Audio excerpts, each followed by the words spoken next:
morning. Ay, good morning. Good afternoon pala. Nakikita ko, dito kami sa Ayala. Papuntang sa Footbridge, tatawid kayo. Ito, episode 4 ng Words of Family.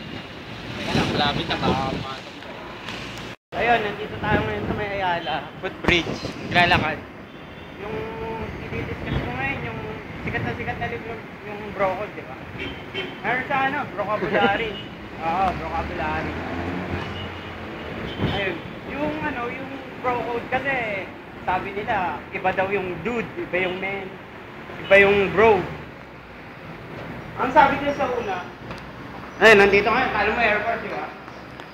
Sabi nila sa una, yung tatay mo, sa umpisa,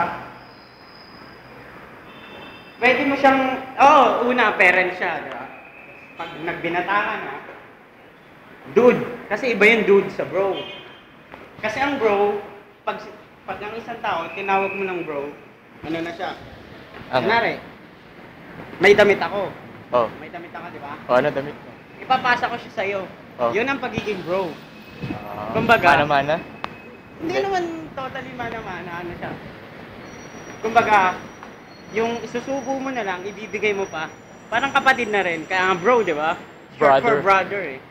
Iba yung dude, iba yung men. Yun, mga tropa-tropa lang. Pero yung bro, close to parang na siya. Magkapamilya kayo. Yun pa. Sa episode 4? Yun lang. Eh, dito na tayo sa parking lot eh. Malapit na eh. Oh, wrap it up, man. Okay. That's for today. Sa amin klaro, Words of Family. Jasser. Signing off.